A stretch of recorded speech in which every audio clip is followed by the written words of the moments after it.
Welcome back to Deprogrammed. This is the New Culture Forum's latest show, committed to fighting back against the forces of ideological conformity, particularly among the young. My name is Harrison Pitt, I'm a senior editor at the European Conservative, and I'm delighted to be joined today, as ever, by Evan Riggs, who is a freelance journalist, and our special guest today, Ben Habib, member of the Reform Party. Now, God knows we've flogged the Conservative Party to death on this show. Yes. Wait, I wonder why. For many weeks, deservedly so. We're not going to stop. We're not going to stop. But yet they still stand in the way of a genuinely conservative revival of the sort that I think many people want to see in this country. What for you has been their most standout failing over the last 13 years? Well, I mean, then their failings are manifold. But I think for me, the thing that really exemplifies a complete collapse in political will, a belief in this country, a belief in the importance of the United Kingdom, an independent sovereign state. For me, it's the Northern Ireland Protocol. And you might think that's, quite a niche subject. Technical objection. Niche subject. Yes. But what this government has done, what the Conservative Party, the Conservative and Unionist Party has done, is to voluntarily partition the United Kingdom. Now, there hasn't been an insurgency. As far as I'm aware, we haven't been invaded. No. There hasn't been any popular demand from the electorate to break the country up. But over the heads of British citizens in Northern Ireland, and indeed in Great Britain, this government has decided that it suits the country's interests best to put a border down the Irish Sea. And, when you cast your mind back to 1982, when we launched virtually our entire armed forces to defend a British protectorate 10,000 miles away, Yes. with a population of 1.8 million people and 10,000 sheep. And penguins. And some penguins. Yes. And then you look at what we're doing in when we signed the thing, 2020. Yes. We've given up on 1.8 million people. Yes. In part of the United Kingdom. How much of that had to do with the fact that there was an immense pressure within the Conservative Party and in the country after this whole psychodrama of Brexit to get that through in the most, effective way possible, such that we could ignore some of the technical details around Northern? I think a lot of Brexiteers at the time were so full of buoyancy about the fact that Boris Johnson had finally got Brexit done, that Northern Ireland was shelved. To what extent is that as much of a failing of us, Brexiteers generally, as it is a failing of this Conservative government? So, if you assume that we should all be politically entirely well informed and that we shouldn't trust anything our politicians say, then of course Brexiteers are entirely at fault. Yes. Because we should have been looking behind the curtains to see, what was really going on. But on the other hand, it's perfectly valid to state that the electorate, and Brexiteers amongst them, could take at face value the representations made by the British Prime Minister that the country would leave the EU as one United Kingdom, and which is what Boris Johnson said we would do, and which is what he said also his withdrawal agreement that had already been negotiated, remember. The withdrawal agreement would deliver. Yes. It was the oven-ready deal. And I'm afraid, as much as I don't like using the word, Boris Johnson lied. He lied about what that deal was. He kept saying there wouldn't be a border down the Irish Sea, and it was patently wrong. And it's not just about Northern Ireland. This isn't some kind of esoteric political constitutional nicety that I'm absolutely labouring to the nth degree. This affects Great Britain too, Wales, Scotland and England. And it affects us because part of our country is going to be, and I use this perhaps slightly emotively, under the jackboot of the European Union. And that will prevent the rest of the country from genuinely becoming independent of the EU. Yes. Why do you think Boris lied? Because Boris, look, he has great political charisma, some fantastic attributes. One might even say he's one of the greatest politicians in modern times because of his ability to connect with everyone from, the working class all the way through to the toffs at the top of society. But he has a very loose association with the truth. He seeks popularity more than he seeks good governance. And I think he's lazy. And he thought, well, I've got this deal. I can sell it. I can sell pretty much anything I wish to sell.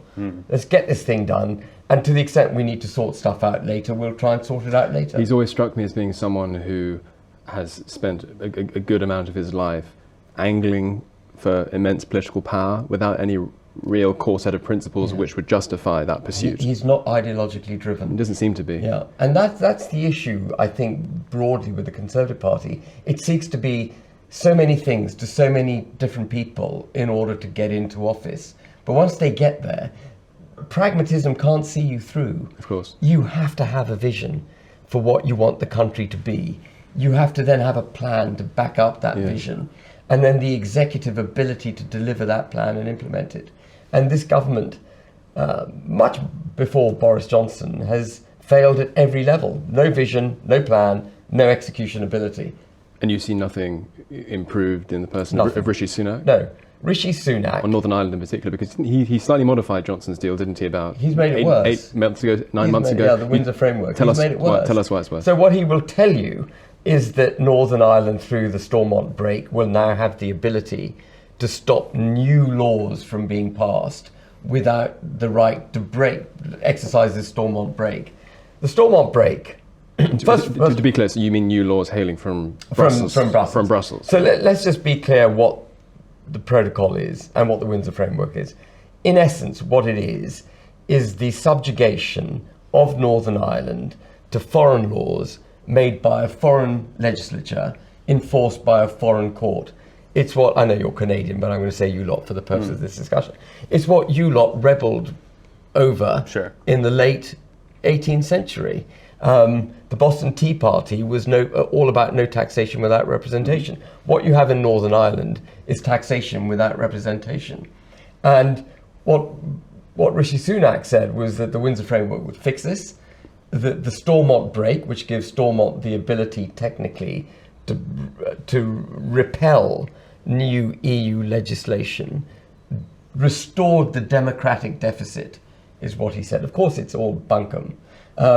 In establishing the Windsor Framework, what Rishi Sunak did was put into cast iron law everything that the Northern Ireland is already subject to, removed the ability for Northern Ireland to exit this protocol, which it did have technically in 2024, and every 4 years on, Stormont had the option to extricate themselves from the EU, but he's got rid of that. All they now have is the ability to try and stop new laws. But you can imagine, Harrison, can't you, that Brussels is producing new laws at a rate of knots.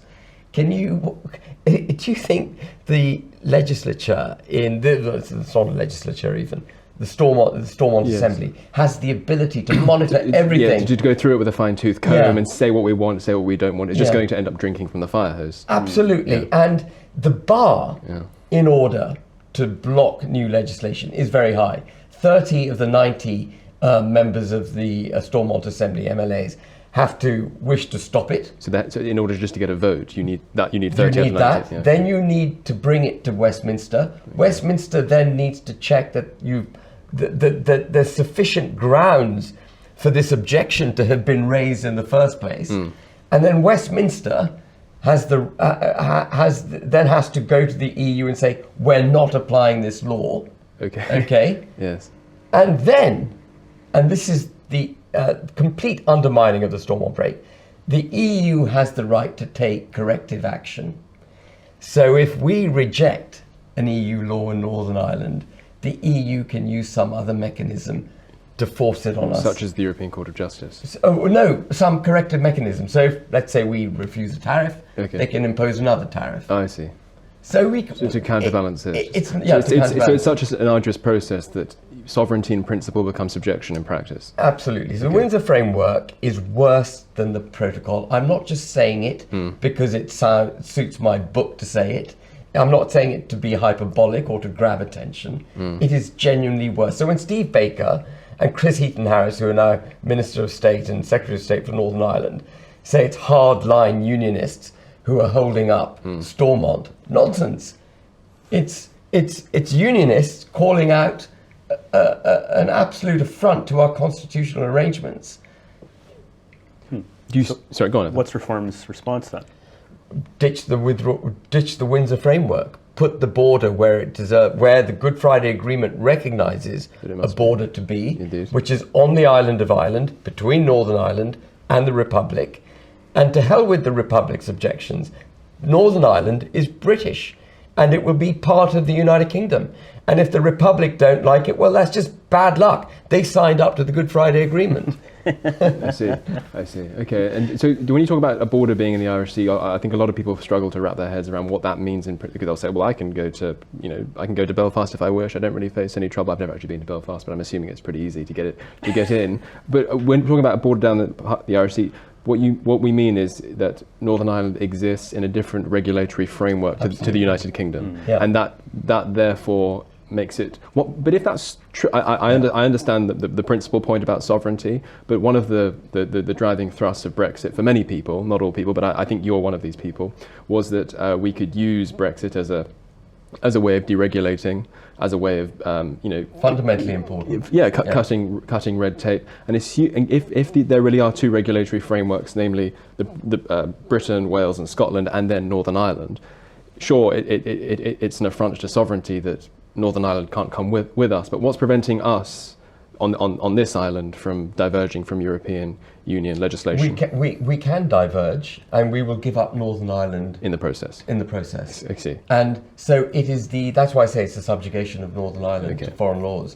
I mean, the way ultimately, what does Russia want in Ukraine? This is going to inflame Remainers if there's ever a Remainer watching this. I don't think so. But what does Russia want in Ukraine? It wants the establishment of its laws, its procedures, for Ukraine to toe its line. That's what the EU is doing in Northern Ireland. It's no different. They haven't put tanks in. They haven't put an army in. We've just given it up voluntarily. I see. It's an invasion of managerial bureaucrats. Yeah, but an invasion nonetheless. Yeah, it's an invasion nonetheless. They've taken part of our country. And I find that, obviously it's annoying. It's, more than annoying. It sort of makes you angry. But yes. I think what it exemplifies, gents, is, we can talk about immigration, open borders, an attack on the nation state, an attack on our history, our culture, our self-confidence as a nation. But of course, nothing better exemplifies our preparedness to allow these attacks than giving up part of the country. No, indeed. It goes to show that to the minds of many people in our elite, at least, the nation state is a bit of an obsolete organ. It's a completely obsolete organism. Unless it's Ukraine. In which case we have to die on the altar of protecting it. It's very interesting because I have a strong suspicion. I don't want to get too partial on the Ukraine stuff, but I have a very strong suspicion that many within our sort of liberal international cosmopolitan elite, well represented by many Remainers, would be horrified to hear some of the ethno-nationalism that is common, particularly in eastern Ukraine. So in many ways, the reason they admire Ukraine is different for the reasons that many of the most virulent nationalists in Ukraine admire Ukraine. Those people generally do admire Ukraine as a sort of organic, romantic entity that needs to be preserved at all material costs. And why not? That's their country. Indeed, and that's completely just and proper. But our sort of cosmopolitan liberal elites, they don't really view Ukraine in that way. They view Ukraine as a province of international liberalism, and that's why they rush to defend it. It's become another cause célèbre for the woke lot, hasn't it? Well, of course it has, and it can be very difficult to have a meaningful debate on it precisely for that reason, because people aren't actually interested in the issues themselves. They're only interested in Ukraine insofar as it might serve this side or that side in the culture war. It's sort of leveraged as a political football, I feel, particularly in the United States. But go on. What do you make of Boris Johnson flying into Ukraine, basically on the Americans' orders, and saying, like, we are in no way going to make a deal with Russia. We won't rest until the pride flag,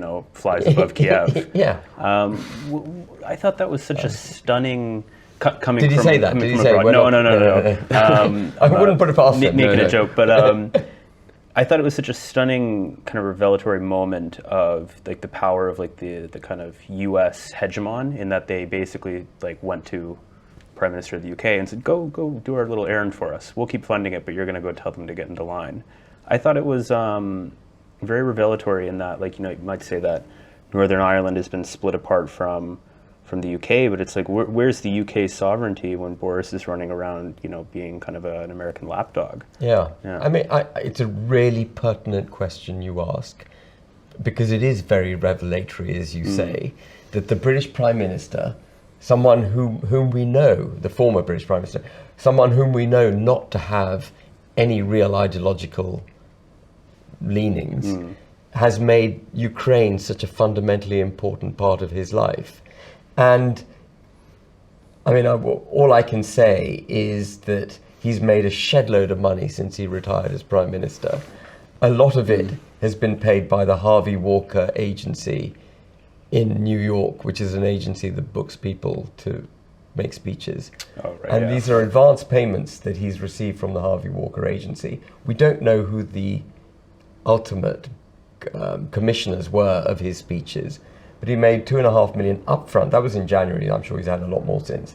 $2.5 million upfront for speeches he hadn't made. Now, which industry, which group of people in the US would have an interest in Boris Johnson banging the drum for Ukraine and be able to pay such large sums of money across to Boris? I mean, Raytheon?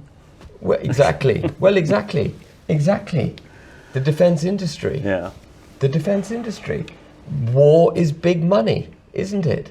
And, you know, we've spent $2.5 billion last year. We're going to spend another $2.5 billion on Ukraine this year. The US... 100 billion? 100 billion. 100 billion.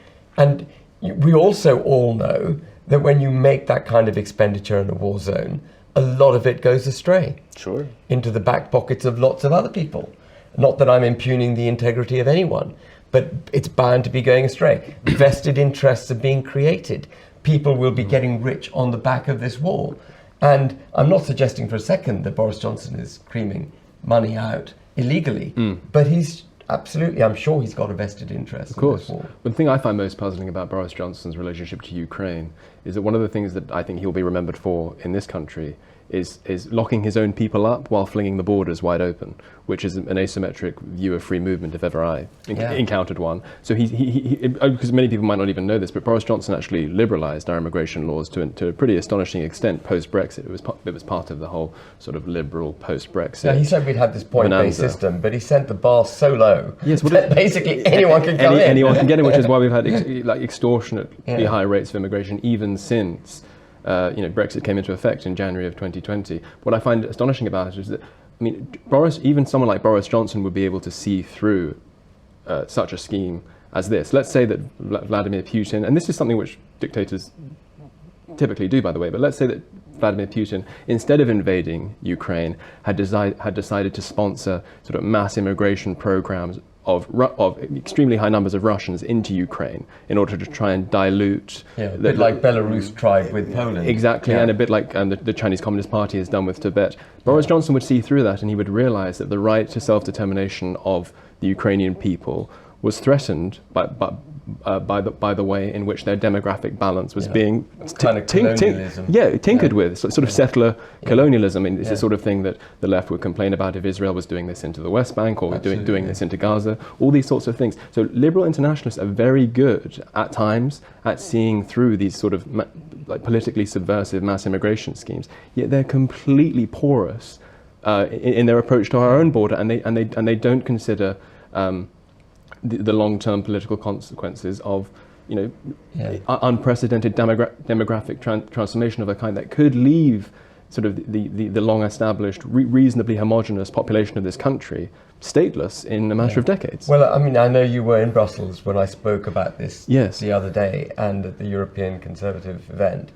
And, I mean, my take on it is that there is a contempt for the nation-state amongst the governing classes of Western liberal democracies, and that they see the prosperity of the globe being delivered through global cooperation, global institutions such as the EU, the UN, WHO, World Bank, IMF, all these institutions, I think they hold in higher regard and wish to empower and get power away from nation states so that decisions can be made on a global basis for the global population. But of course, the minute you eschew the nation state in that way and you start making decisions and policies based on what's good for the globe, you become, at the very least, indifferent to the nation state, at very least indifferent to its history, its culture,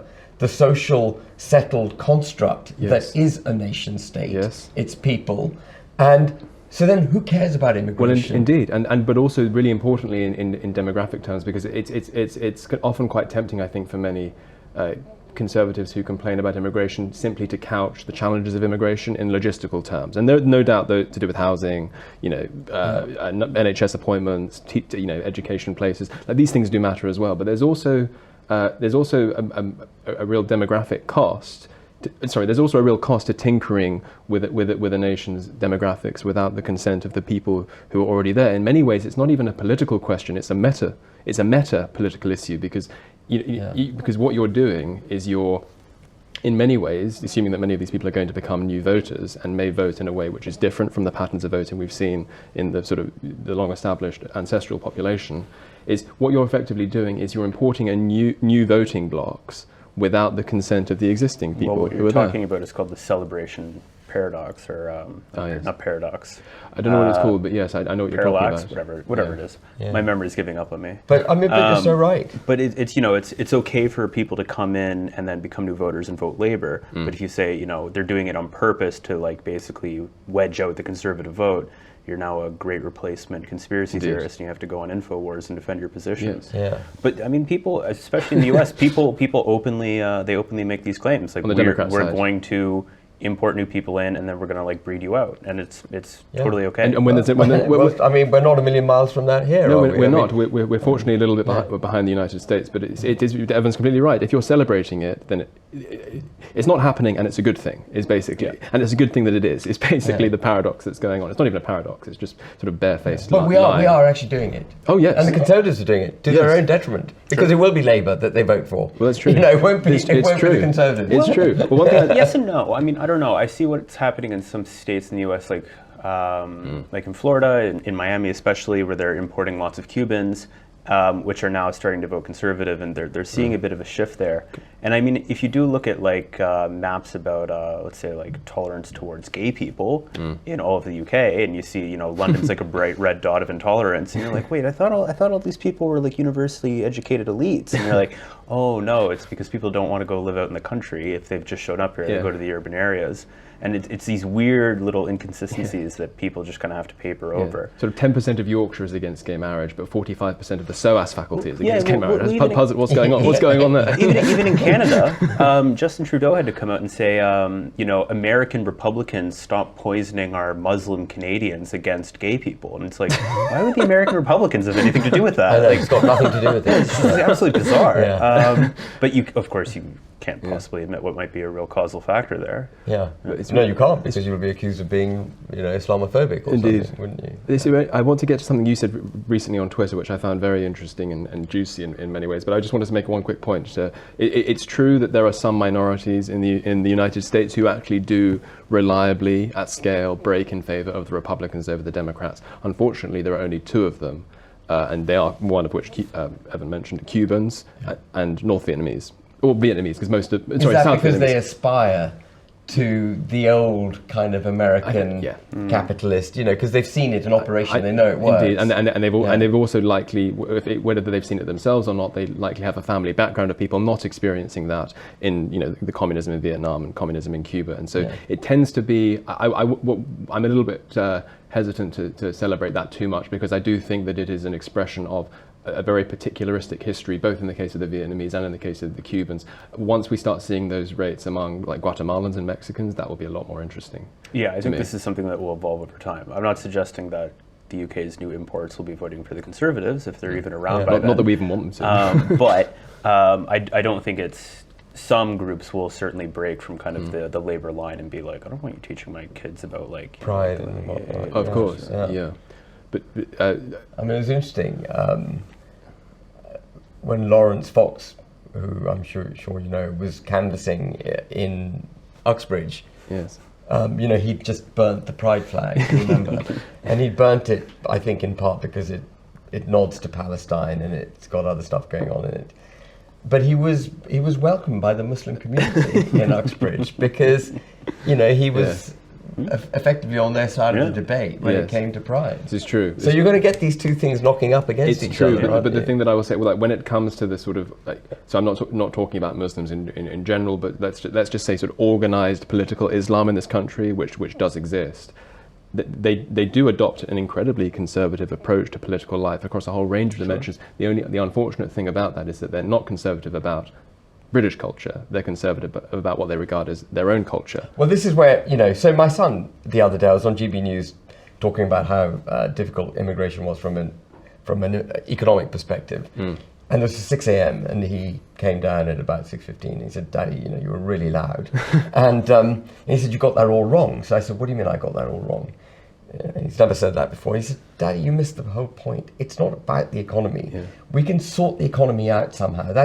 We can fix that. It's about the undermining of the culture of this country. Absolutely. It's the social fabric which is being torn up.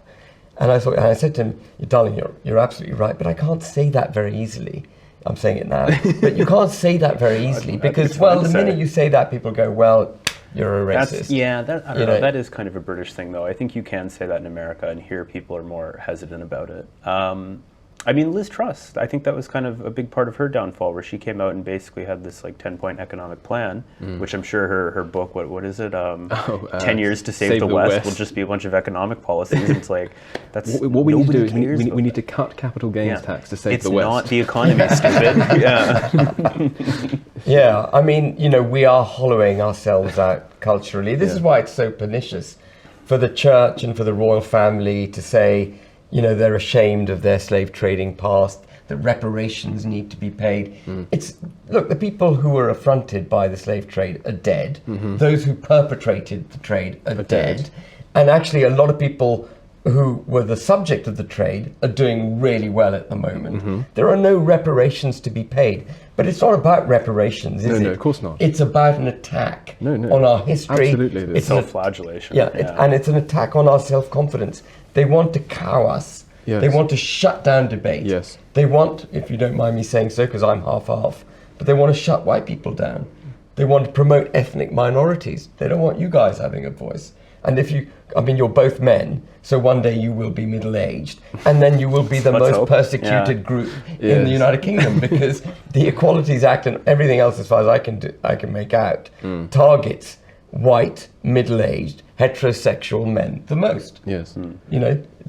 That's it. You guys are the most vilified. Well, it's interesting because calls for diversity only go one way. So no one is remotely interested in Britain in sort of diversifying rap music. Like, no one in the United States is interested in diversifying, the NBA, making it a more diverse place. So the sheer fact that there is not this sort of universal pursuit of diversity across all these range of dimensions is proof of the fact that in many cases, and for many people, diversity is just a polite byword for shoving white people to one side. What about the natural diversity of the United Kingdom? It seems like a weird kind of American culture import where, there is, coming from the States, where you're just white, right? Like, some people are like, I'm Italian American, but everybody's basically just white. But here it's like you've got Scots, Celts, Irish, Welsh. I'm trying to make sure that none of the words I'm about to say are actually unintentional slurs or insults.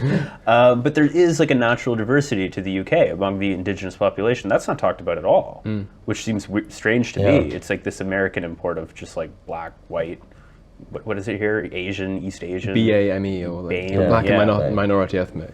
Black and minority ethnic, although I've noticed that that's not really used as much as it used to be. One very interesting thing about, I was going to mention a tweet that you put out, which was extremely interesting. It's a sort of tweet which Evan and I wouldn't get away with tweeting. I'm very lucky being half Pakistani. I can say stuff that you can't. Let's just put it that way. But you pointed out that you think that so Rishi Sunak's been trying to pursue a trade deal with India. He's got a conflict of interest. He's got a conflict of interest, and one of the things it's not just the fact. You didn't just mention the fact that his wife has business dealings in India and that she's made it very clear that she wants to settle there permanently. You talk about his ethnic origin being a point of conflict. Yeah. Well, I mean, why do you say that? I mean, it's clear to me he's got a conflict of interest over British policy with India for a multitude of different reasons. But it does start with his wife, because his wife declared herself to be non-dom, and the British press nailed her on it because of the tax. Sorry, what is non-dom? So non-dom basically allows you, as a very rich individual, if you're very rich and you come from abroad, you can say, my ultimate intention is to settle back in my country of origin, wherever that might be. And I'm only here transit, hanging out. I'm just hanging out. So instead of paying tax in the UK on my worldwide income, I'm going to pay £30,000 a year to the British Exchequer, and then I don't have to disclose all my income abroad. Yeah. Wow. Okay. So his wife, he claims that she never got any tax breaks as a result of being a non-dom. But the key thing for me in her non-dom status was not the tax avoidance. It was the fact that she had to declare an intention to settle somewhere else. And the country that she chose, understandably in her case, was India. Yes. So the question then arises, is she intending to divorce Rishi Sunak and go and live in India? Or is Rishi Sunak going to go and live with her in India? Yes. In which case, query how he could claim to be British in the true sense of being entirely committed to this country. As an intergenerational project. Yeah. In that Burkean sense. Yeah. Of what nationhood means. It's not just, I'm living here, I'm of this place such that I care about its posterity. And if one person in this country ought to be British in that sense, the Prime Minister. It's the flipping Prime Minister, right? And so either they're going to get divorced, and they already know it, or he's going to go and live in India. Yes. And so there's the loose women angle and the Daily Mail angle on the story. So the tax issue was subsidiary for me. And then you've got this curious situation where, as the British Prime Minister, he's imposing sanctions on Russia. And Modi, understandably from Modi's perspective, is sidling up to Russia, taking advantage of cheap fuel and all the products that we've now sanctioned. Yes. So what he's doing here is benefiting India. And Infosys, which is his wife's, father's company, is busy trading in Russia as if sanctions don't apply. Wow. And if that's not bad enough, then look at all the body language. If that doesn't raise enough question marks over Rishi Sunak and his predisposition to India, look at the body language as he came off the plane and what he said. He was all very deferent. And I would wish the British Prime Minister to come off the plane. And stand tall. And not to say, I am the son-in-law of India. Right. He's not the son-in-law of India. He's British through and through, I hope. Yes. And I was frankly offended by... And then I think he put that little red dot on his forehead and he wore all the Indian regalia. And this is not racism. This is, where are you, Rishi? Yeah. Which country do you represent? Exactly.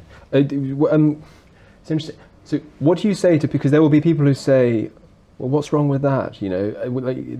So long as your ancestral homeland, in this case India, doesn't conflict with the demands of your adoptive civic allegiance, namely Britain, then you can have a really nice, healthy, layered multiculturalism, multicultural identity, so long as these things are not. Well, look, I'm half Pakistani. Exactly, yes. My dad's from Punjab. My mother is from Hounslow. Blonde, blue-eyed. Her father fought in the Somme. She comes from a family of vicars and clergymen. Yes. And my father comes from a very poor background, farmers, and he educated himself and somehow got a degree and then afforded me an education, a private school here, for which I'm very, very grateful and will remain eternally grateful. But I am British. Yes. Pakistan has many great attributes as a country, but when the chips are down, when I have to stand up and be counted, when I decide whose interests come first, it is the United Kingdom. Yeah. This is my home. I don't think it would be, it'd be the same if you made the argument for me, for example. I'm not British, but I mean, if I was to become so and then become prime minister, people would be like, well, wouldn't you have some sort of allegiance to America and Canada, where I have my 2 passports from? It's like, it's the same thing. It's exactly the same thing. I don't think I should be allowed to be prime minister. Rather than conveniently in your case, though, Evan, you might actually have a vendetta against Canada, which would make you fully British. That's true. Yeah, I'm a bit punitive. Yeah. Yes, but the whole thing leads back to his wife and her declaration that she's going to go back to India. No, that's important. But there is a third option, of course, that she was lying. Yes. That she had no intention to go to India or divorce Rishi. What would be the point in seeking non-dom status then? I know. Why would you lie? Yes. So either she's a liar, or she doesn't have proper allegiance to this country, or she's going to divorce Rishi or something. There's something going on. Yes. If reform was to take over, would you get rid of this non-dom law? Well, I don't think it's a sensible law.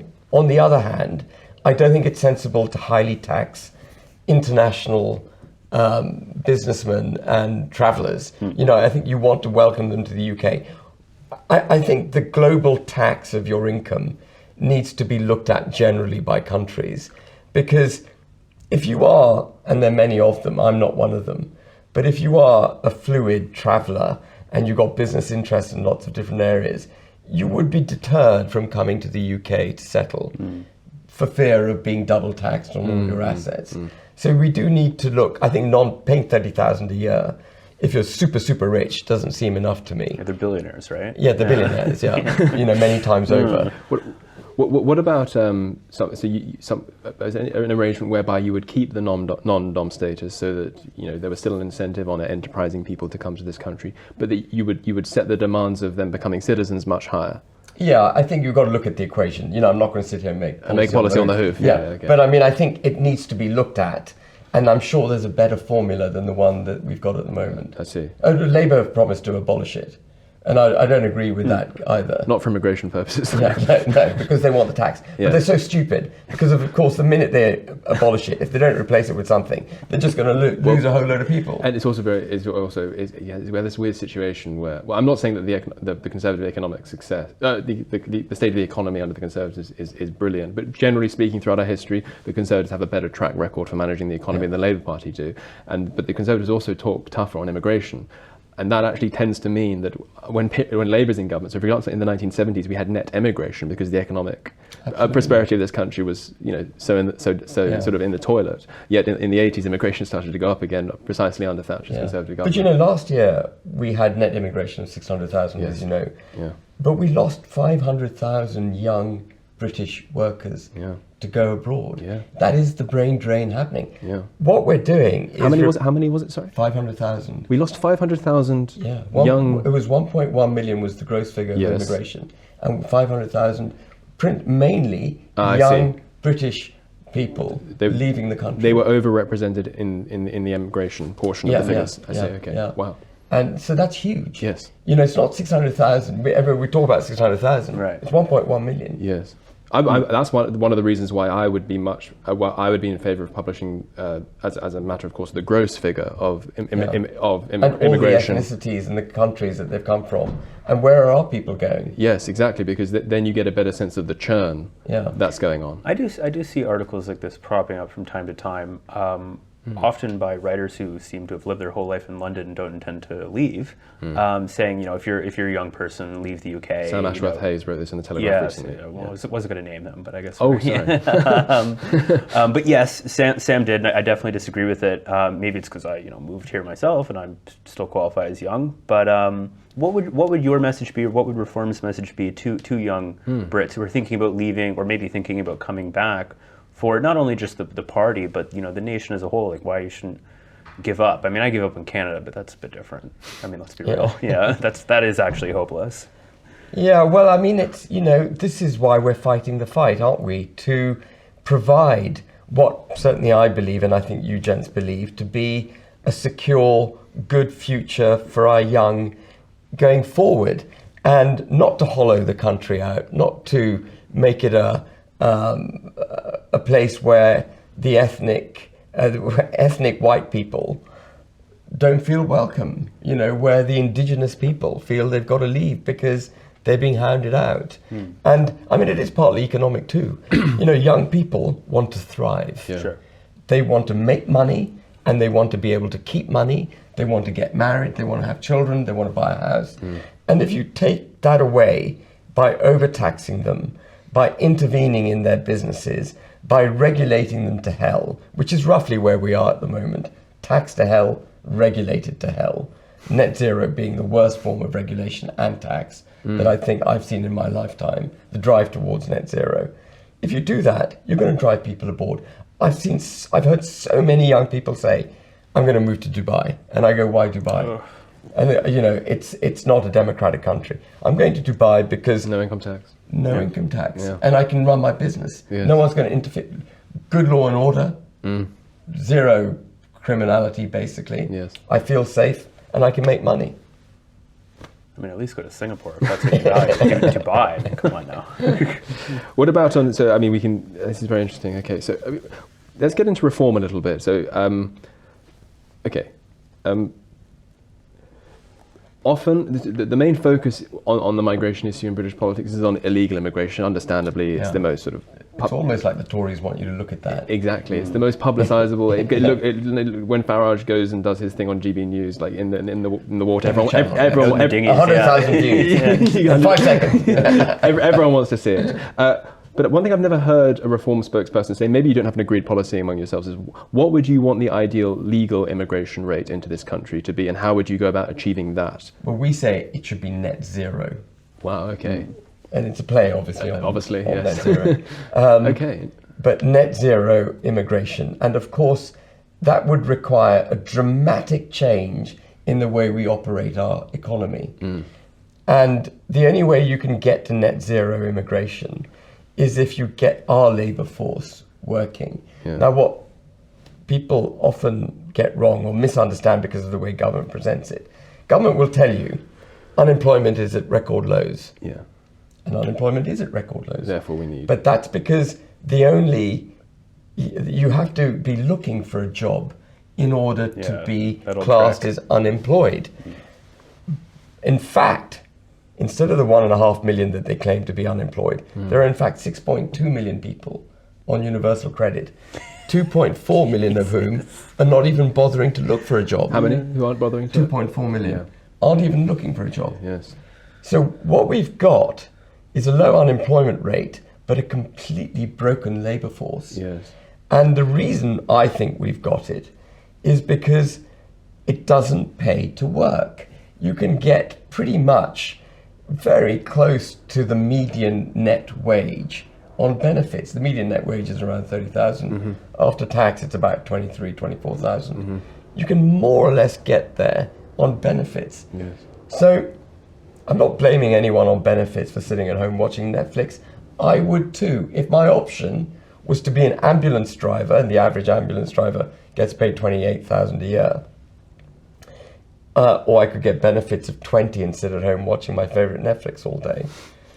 I'd sit at home watching Netflix. It's a rational economic response. It's a rational response to the economic landscape. And to the incentives that exist there. So what we've got to do desperately is, and Liz Truss got this right, is reduce taxes, get the working and middle classes retaining much more of their income so that they want to work. And if people want to work, then you don't need immigration. In order to, yes, because the CBI will tell you, for example, that precisely because we face those low unemployment rates, and as you say, they're sort of artificially kept low by the fact that much of those massaging the figures and all that sort of thing.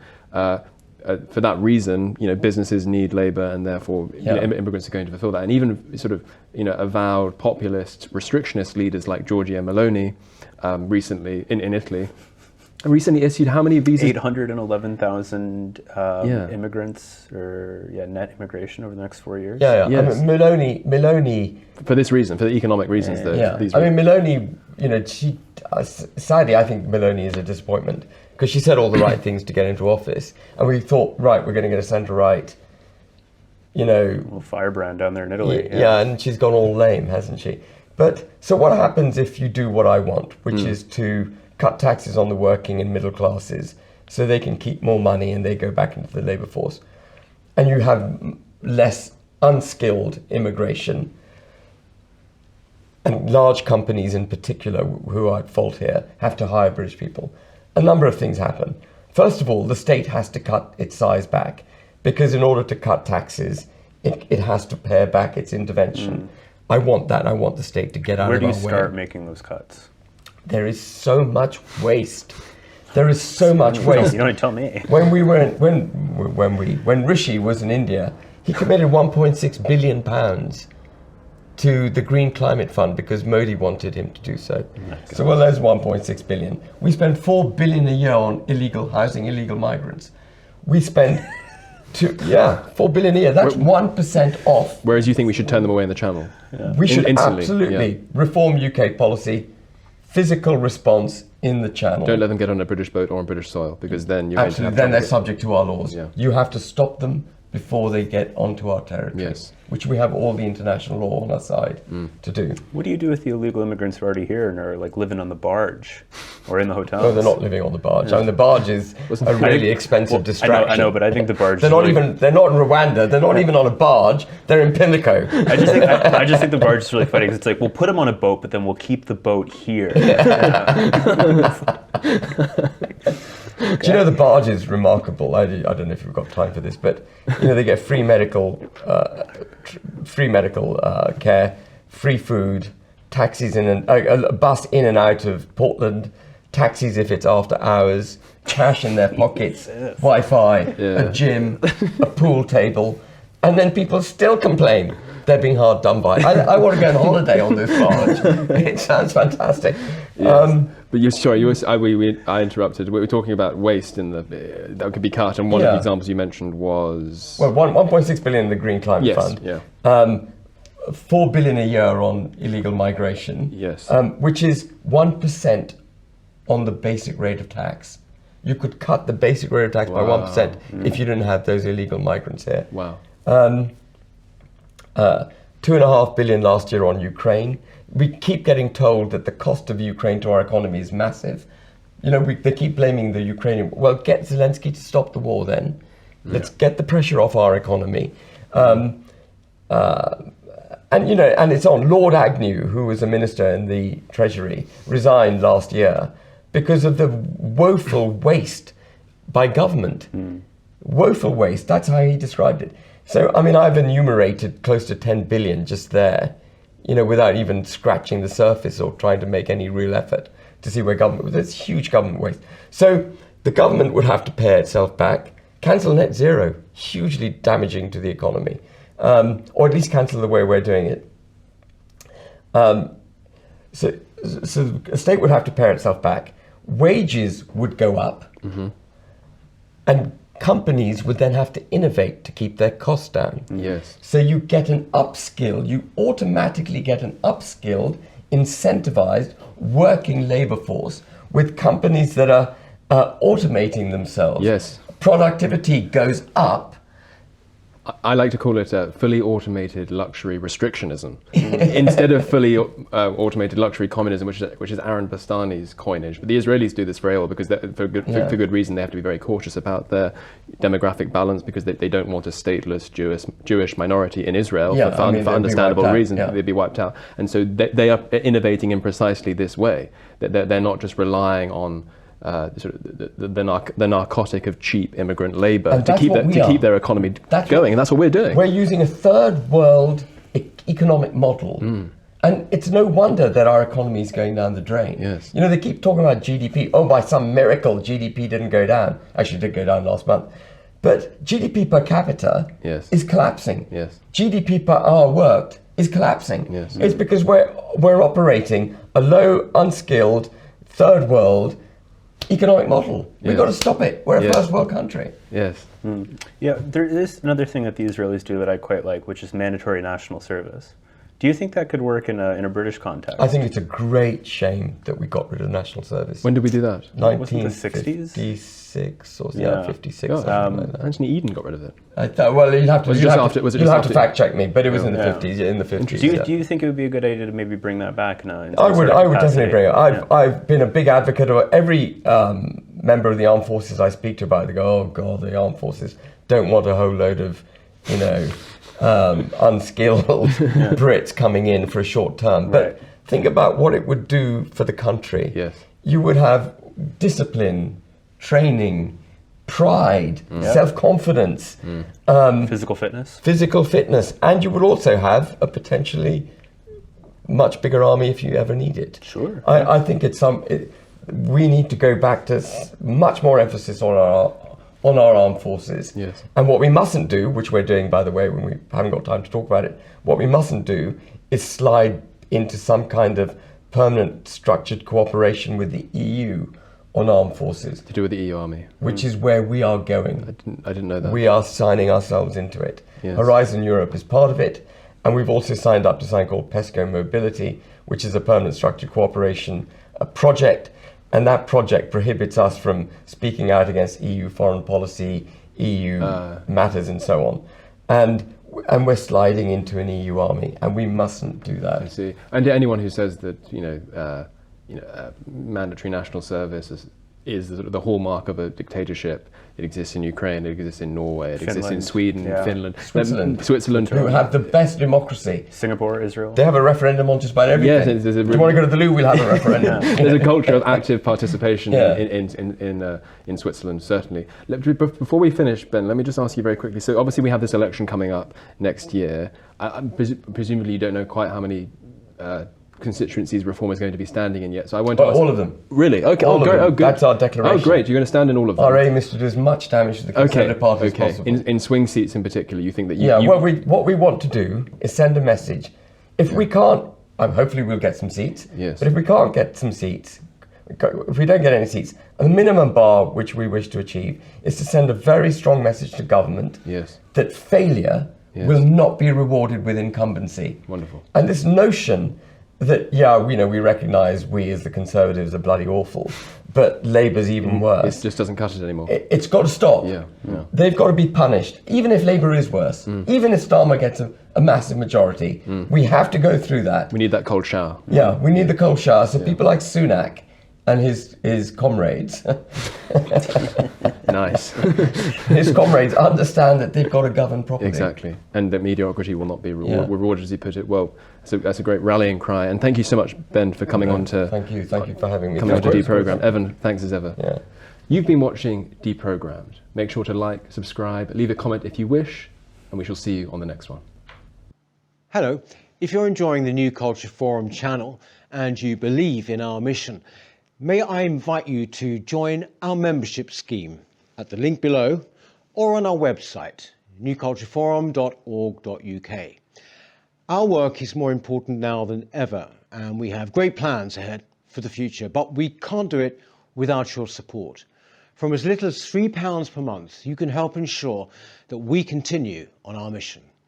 As a member, you'll receive a range of benefits, including access to exclusive content, invitations to our private events, including here at our studios, free copies of our books, and much, much more, including, of course, our famous NCF mug.